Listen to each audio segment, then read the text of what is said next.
Bonsoir à toutes et à tous, heureux de vous retrouver pour la tranche info en direct sur votre antenne Canal 10 Télévision avec au programme de cette soirée Info 10, le journal local et régional qui sera suivi du focus, une heure de débrief sur l'actualité, mais pour l'heure, place à l'info.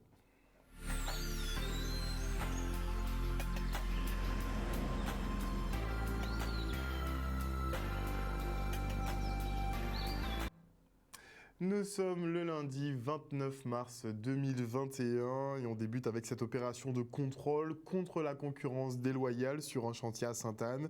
Gendarmerie, police, inspection du travail, des impôts, les douanes, le Pôle emploi et l'URSSAF étaient mobilisés pour vérifier que tout est bien en règle sur ce projet immobilier d'envergure.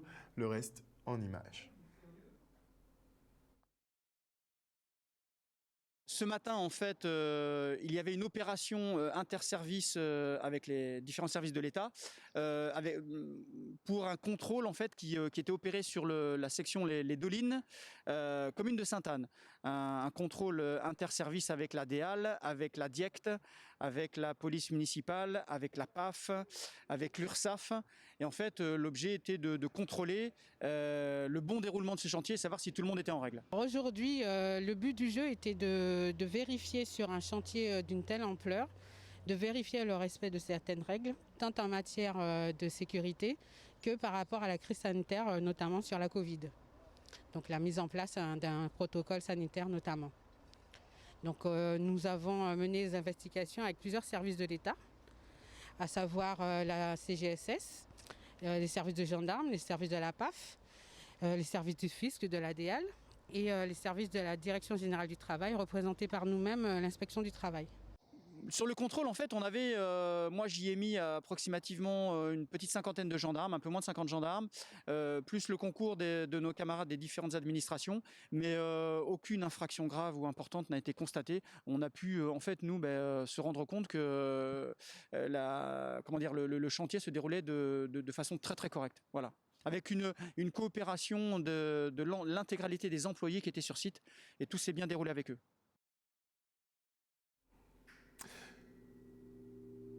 Un reportage signé Michel Depape. Et après avoir pris la tête de la directrice du MACT, Laurella Rinson, le président du conseil d'administration s'exprime sur la suite des événements.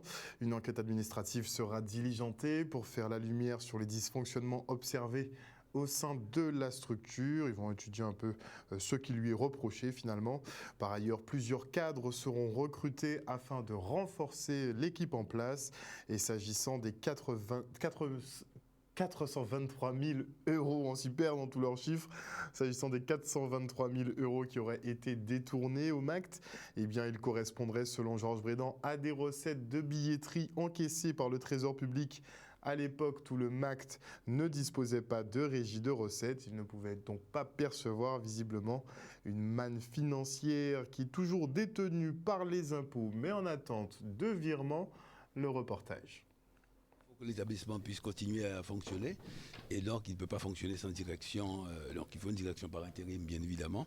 Nous avons pris la décision, cela a été rappelé, de mettre en place une cellule composée des collectivités fondatrices, des représentants en tout cas, et ces représentants donc travailler à proposer les meilleurs profils pour occuper ces fonctions qui sont absolument essentielles au fonctionnement courant et qui pourront permettre au MACT d'accomplir ses missions avec bien sûr le concours du conseil d'administration. Et le but étant que justement ces 4 mois desquels la directrice a été suspendue de manière conservatoire, eh bien, puissent permettre justement de faire la lumière sur ces dysfonctionnements que nous avons pointés du doigt et qui ont été en quelque sorte à la base de cette mesure conservatoire. Ce n'est pas une mesure disciplinaire, c'est une mesure conservatoire.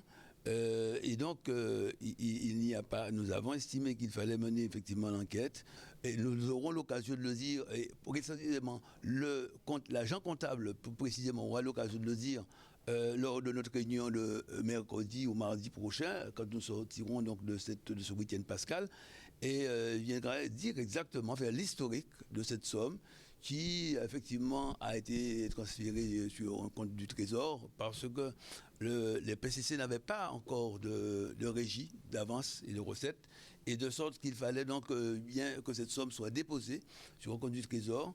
Elle a été déposée, il y a eu plusieurs payeurs successifs qui ont servi au niveau du Trésor.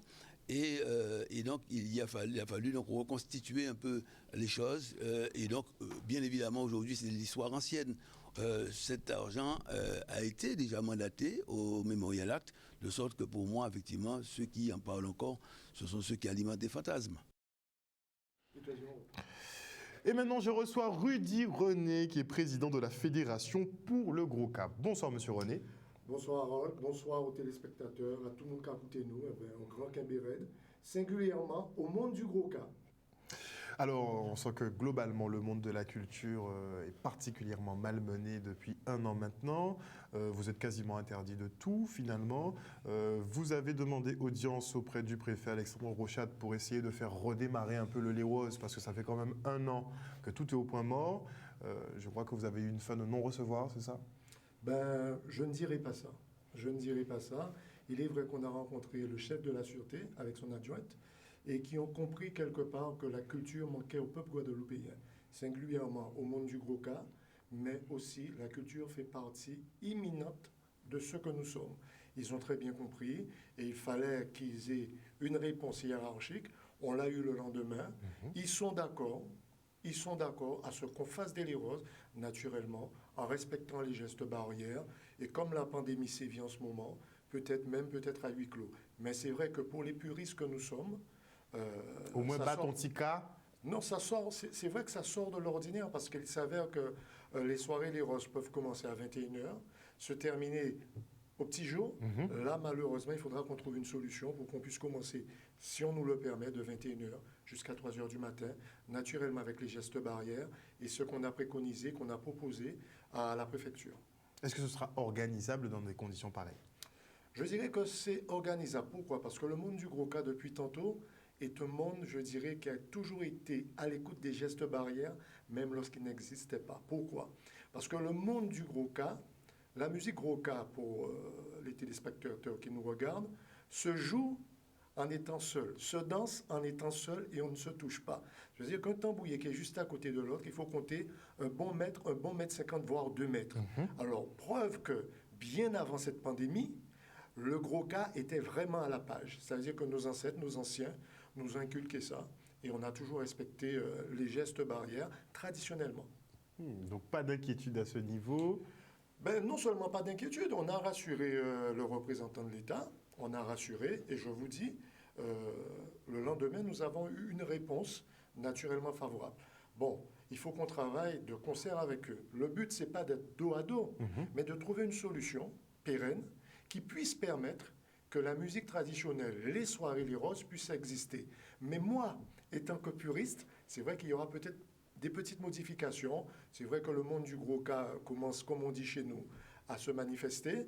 Il n'y aura pas de bar, parce que bar, qui dit bar, dit attroupement.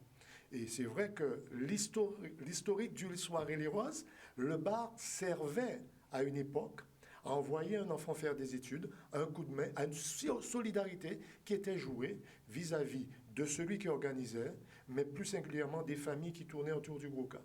Est-ce qu'on ne perd pas une partie de l'âme, justement, du Gros Cap ?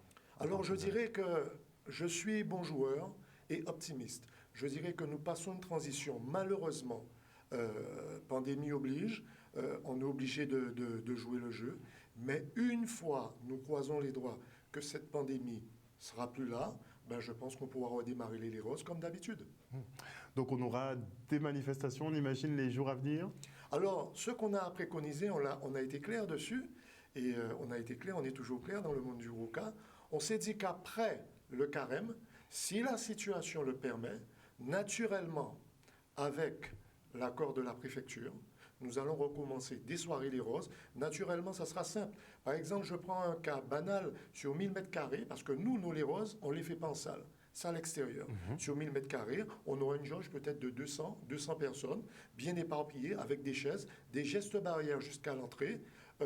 Quoi encore ? La température, une traçabilité, de quoi permettre, si demain il y a un cluster, que la Fédération pour Gros Cap puisse répondre à tout moment. C'est notre but, parce qu'on est responsable, nous. Donc il faut qu'on attende encore quelques jours. Quelques jours, et naturellement, comme je sais qu'il y a un couvre-feu qui a été baissé à 20 heures, et je m'en plains. Pourquoi? Parce que le lundi de Pâques, je sais que tous les tambouillés de Guadeloupe se rendaient sur toutes les plages de Guadeloupe, et autour du repas traditionnel, et il y avait toujours un coup de tambour. Malheureusement, je dirais que si cette pandémie sévit, il faudra trouver une solution, nous, à rester raisonnable pour que demain on puisse reprendre les soirées les roses. Je dirais, on garde bon espoir après la deuxième semaine, après les jours gras. Pâques, pardon, pas les jours gras, après Pâques, lundi de Pâques. Ce sera quand même un petit lot de consolation, puisqu'il n'y aura pas beaucoup de célébrations justement pour Pâques. Donc s'il y a 2-3 petits les roses par-ci par-là, ça pourrait faire plaisir. Non seulement ça pourra faire plaisir, mais on sait que la musique, naturellement, est l'étendard d'un peuple. Cette musique permet au peuple actuellement qui vit une forte anxiété par rapport à ce confinement, ce couvre-feu, comme une balle de ping-pong est renvoyée aujourd'hui à un quota, demain un autre quota, on change les jours, on aménage toujours. C'est-à-dire que le peuple actuellement n'a pas de repère et vit une anxiété, je dirais, pas possible. Alors c'est vrai que la musique traditionnelle du pays qui se joue à l'extérieur sera là aussi pour aider le peuple dans les soirées les roses à passer un moment déjà plus, je dirais, plus convivial et rentrer chez soi comme il faut. Parce que le les roses, c'est pas que de la musique, finalement le gros cas, c'est pas que de la musique, ça régénère aussi. Le gros cas, c'est pas que de la musique. Ça veut dire qu'à travers le gros cas, il y a une forme de spiritualité.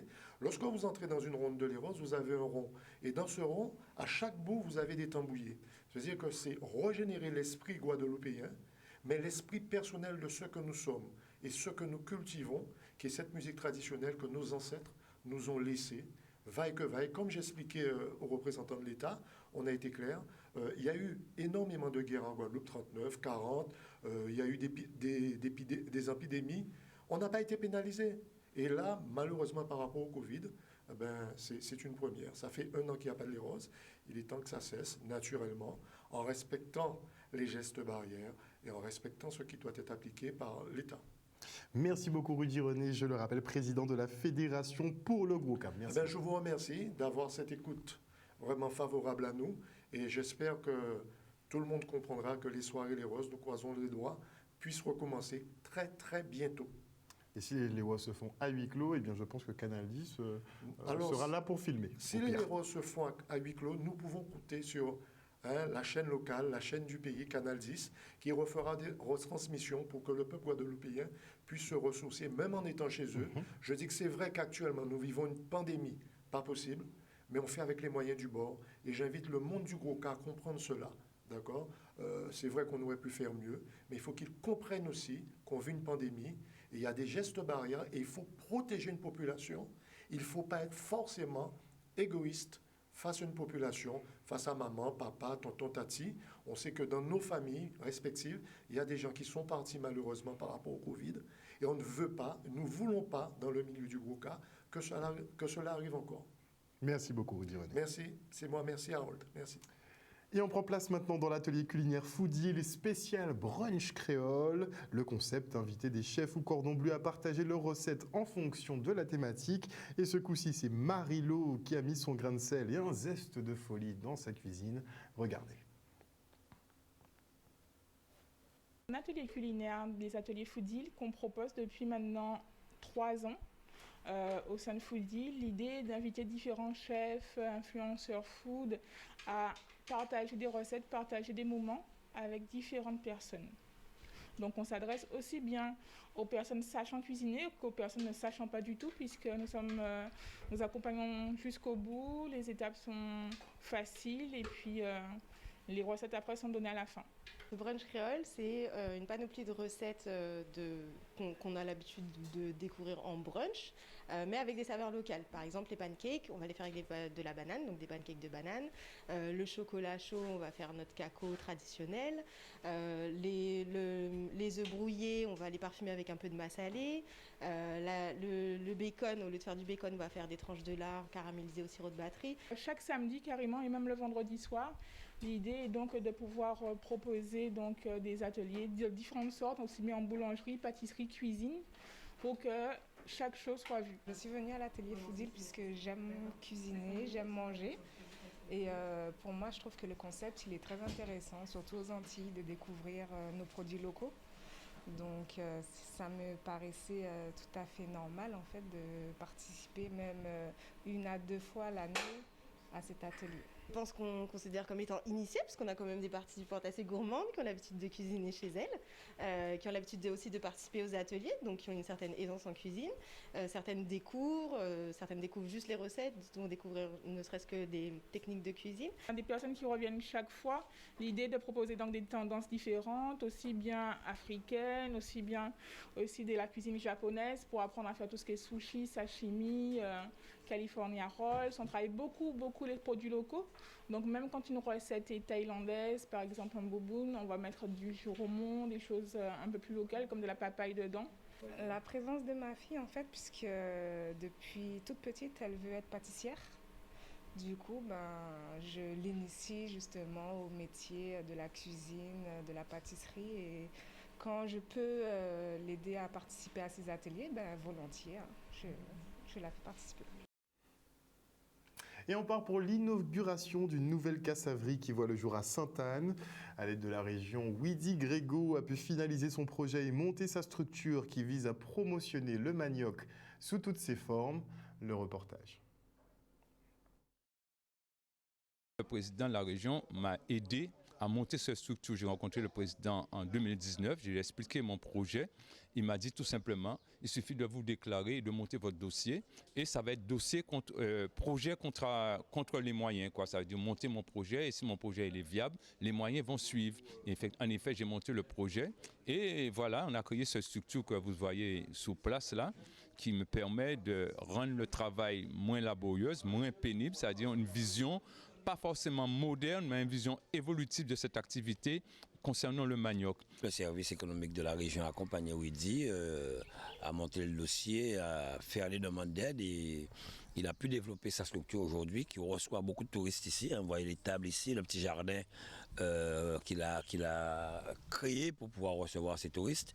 Et aujourd'hui, il fallait que je vienne vraiment voir comment il s'est modernisé, comment il a fait avancer cette structure et faire un peu, il faut le dire, de la publicité pour lui, car c'est ce que nous souhaitons quand nous parlons du nouveau modèle économique, permettre aux Guadeloupéens de développer effectivement de telles structures avec ce qui est de notre ressort en Guadeloupe, les fruits de notre pays. Mais ça me permet comment j'ai pu diversifier cette racine qui est le manioc et arriver à tirer beaucoup d'autres produits au-delà de cassave et de farine de manioc. Bien que je fais aussi de la farine de manioc, mais j'ai appris aussi à la préparer en cuisine qui va permettre des gens de le consommer au-delà de l'histoire de farine de manioc ou pois rouge ou farine de manioc avec du lait. Mais j'ai appris à le faire d'autres façons et de temps en temps j'ai l'intention d'organiser des petits ateliers où les gens pourront venir et je pourrai les apprendre à préparer la farine de manioc autrement qu'ils connaissent. Eh bien, en fait, nous sommes dans l'authenticité. Il y a un projet aussi, à travers Widi, de valoriser, de préserver la culture guadeloupéenne. À travers le manioc, effectivement. Mais ce qui est intéressant, quand on parle de préservation, mais surtout de valorisation, c'est vraiment d'utiliser le manioc dans toutes les dimensions, sans gluten, comme il a expliqué déjà, j'imagine. Et donc faire en sorte de bien montrer que nos produits du terrain peuvent avoir d'autres dimensions, avec une grande diversité. Et ça, c'est ça, cette valorisation véritablement que tout le monde encourage, et notamment le conseil régional, effectivement, qui l'a accompagné.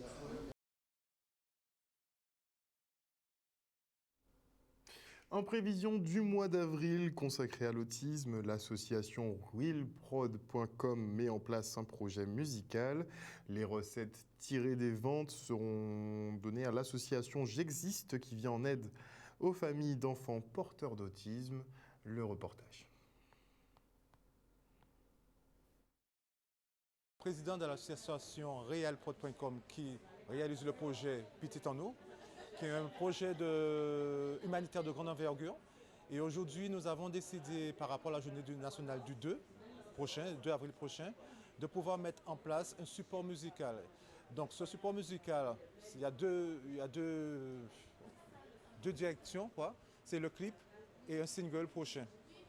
Donc aujourd'hui, on va présenter le clip aujourd'hui et le single en question, il sera à la mi du mois d'avril. Pourquoi ? Parce qu'il n'y a pas que le 2 qui est la journée nationale, c'est tout le mois d'avril qui représente le mois de l'autisme. Donc il y a des événements qui vont se présenter au fur et à mesure. Donc aujourd'hui, on vient vers vous parce que le projet en lui-même, c'est de permettre à une association qui s'appelle J'existe, dont la chargée de communication est présente, de pouvoir reverser les fonds des décédés. Donc ça, c'est le premier objectif. Et le deuxième objectif, c'est vraiment de permettre à tout un chacun de comprendre qu'est-ce que c'est l'autisme. Parce qu'il y a beaucoup de gens qui ne savent pas ce que c'est l'autisme. Il y a ceux qui le savent, mais ils ne savent pas vraiment les facteurs clés de l'autisme. Alors l'autisme, c'est un handicap neurodéveloppemental. Donc c'est un retard ça peut être un retard de langage, de compréhension. Ces enfants ont des difficultés dans les relations sociales aussi. Et voilà. Par exemple, lorsqu'ils sont non-verbales, ils peuvent avoir des crises assez violentes car ils ne se sentent pas compris ou bien on ne les comprend pas, ils n'arrivent pas à s'exprimer comme ils le veulent. Donc ils expriment cela par des crises, par des fortes crises parfois. L'objectif du single, c'est de pouvoir recueillir on a fait à peu près 1000 CD, d'accord? Et la vente de ces 1000 CD nous permettront de recueillir des fonds pour reverser à l'association J'existe. C'est une association qui s'occupe d'enfants autistes, mais qui permet à des parents d'avoir du répit. C'est ce qui est important. Alors, pour les artistes, on a tout d'abord Francis Bertelli, qui est la marraine, d'accord? Nous avons des artistes connus et non connus. Donc, je vous disais Francis Bertelli, Brigitte Zabarel, également qui intervient sur le projet. Et elles sont accompagnées de 5 autres femmes qui sont présentes. Donc, ce sont des femmes qui sont pour chacune touchées par le sujet, d'une façon ou d'une autre, que ce soit professionnellement ou familialement, mais elles touchent du doigt du projet, tout à fait. Donc, Pierre-Édouard Decibus, et je soutiens vraiment du fond du cœur cette initiative. Et les belles initiatives ont toujours besoin de soutien. Et je suis là de tout cœur. Vraiment, vraiment. Et j'invite un maximum de personnes à adhérer à cette cause. Et on n'oublie pas qu'il y a des formes particulières d'autisme, les Asperger, qui eux sont de véritables génies. Enfin réparé, le camion de l'établissement français du sang peut de nouveau sillonner la Guadeloupe. Et aujourd'hui, l'équipe en charge des prélèvements s'est stationnée au hall des sports du Gosier. Les réserves sont au plus bas, comme toute l'année d'ailleurs. Et pour aider à la collecte, le maire de la ville n'a pas hésité à motiver ses agents. Le reportage. Alors nous sommes au palais des sports du Gosier et nous sommes pour l'opération don du sang. Et c'est une opération phare de la CARL d'un point de vue social. Dans ma mandature, oui, c'est une première et c'est une vraie volonté que j'ai impulsée de solidarité, mais surtout de santé publique, car de plus en plus la Guadeloupe, le département de la Guadeloupe a besoin de sang pour pouvoir répondre aux attentes des hôpitaux et des cliniques et bien sûr des patients pour leur survie. On a répondu à l'appel lancé par l'ESF sur la pénurie de sang sur notre territoire. Donc aujourd'hui, on propose à notre population de répondre à cette pénurie et de se faire dépister du diabète et de l'hypertension. Donc il faut savoir qu'on a pu regarder les statistiques, on a plus de 80 victimes des routes depuis le début de l'année. On a aussi une maladie prégnante qui est la drépanocytose, où ils ont effectivement besoin d'énormément de sang. Donc aujourd'hui, notre territoire de la CARL veut répondre à cette pénurie, dans le cadre du contrat local de santé que nous avons avec l'ARS. Donc l'idée pour moi, je suis donneur, donc en général je donne, j'essaye de donner 1 à 2 fois par an. C'est quelque chose, c'est un engagement personnel, je trouve que c'est vraiment important de le faire et puis c'est pas grand chose, ça dure pas longtemps, donc voilà. J'ai aussi été au stand du diabète pour le dépistage. Voilà, et puis c'est toujours l'occasion dans ce genre de manifestation aussi de se renseigner, de savoir un petit peu s'il y a des choses qui ont évolué au niveau des dépistages, au niveau des maladies, au niveau de la santé d'une manière générale. Donc c'est ce que je trouve intéressant et donc j'ai apprécié de participer, j'ai souhaité participer voilà, pour ces différentes raisons. Oui, alors aujourd'hui on a la population d'ailleurs pas seulement au territoire de la CARL, puisqu'on a pu voir que les gens sont sortis quand même des abîmes du reste du territoire de la Guadeloupe. De toute manière, je vais même inviter les élus de la CARL et de la ville du Gosier, de la ville de Sainte-Anne, de Saint-François et de Désirade de participer à cette opération qui est noble. Un reportage signé Vianney Valverde. Et on souhaite maintenant joyeux anniversaire à Paul Eliane Bogers, entouré de sa famille. Elle a célébré son entrée dans le club des centenaires. C'était vendredi dernier. Une véritable force de la nature qui entend bien rester chez elle jusqu'au bout. Ça peut se comprendre. Le reportage.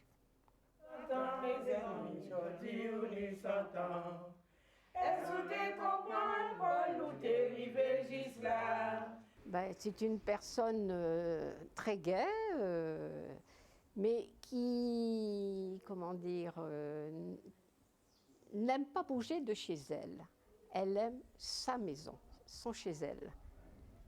Partir ailleurs, non, c'est pas pour elle. D'arriver à 110 ans. Elle veut battre le record de Jeanne Calment. Alors qu'au début, à la mort de son mari, pour elle, elle allait partir tout de suite. Pour elle, c'était ça. Et puis, mais chaque fois qu'elle était mal, elle a une volonté terrible. Entre les paroles et les actes, c'est pas du tout la même chose. Elle a une volonté terrible. Chaque fois, quelquefois, on se partait le soir, je rentrais chez moi, je disais, est-ce qu'on va la retrouver le lendemain? Et le lendemain, elle était ressuscitée, elle était... Ah non, elle a une volonté terrible. C'est vraiment une marque de son caractère. C'est pas pareil, tous nos seniors, tous nos seniors sont considérés tels quels. Donc, quel que soit, nous venons fêter les centenaires, mais nous avons aussi la visite conviviale, on a pas mal de choses que nous avons mis en place pour nos centenaires durant toute l'année. Qu'elle reste encore là bien longtemps avec nous encore. Si tout va bien. Elle se porte bien, hein, vous savez, à part des problèmes pour marcher, évidemment. À son âge, c'est normal. Mais autrement, maman va très bien. Elle a toute sa tête, elle est très bien. Voilà, chers téléspectateurs, nous sommes arrivés au terme de ce journal. Une petite info en aparté. Notez que le passeport vaccinal, enfin ils l'ont appelé certificat sanitaire, sera mis à disposition, ou plutôt imposé peut-être d'ici la mi-juin, donc aux alentours du 15 juin. Vous aurez donc ce petit document pour vous déplacer à l'intérieur de l'Union européenne. Passez une bonne soirée à l'écoute des programmes de Canal 10. Surtout, n'oubliez pas que chez nous, vous faites l'information que nous diffusons. Le journal local revient demain à 18h30. Bisous.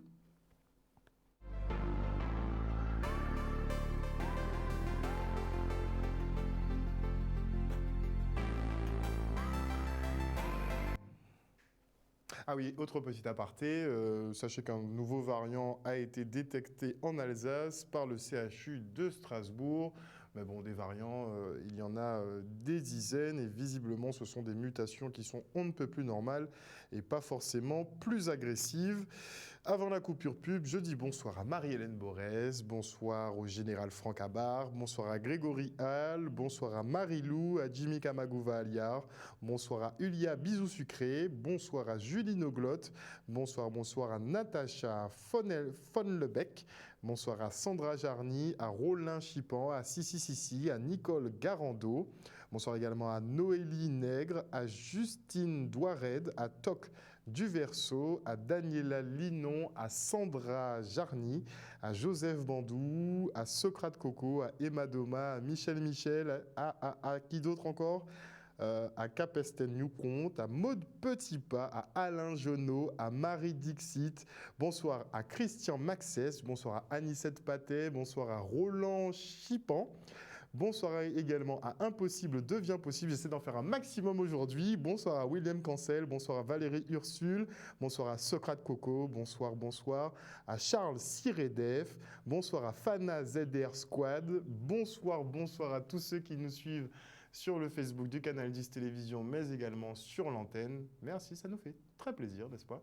On se retrouve après la coupure pub.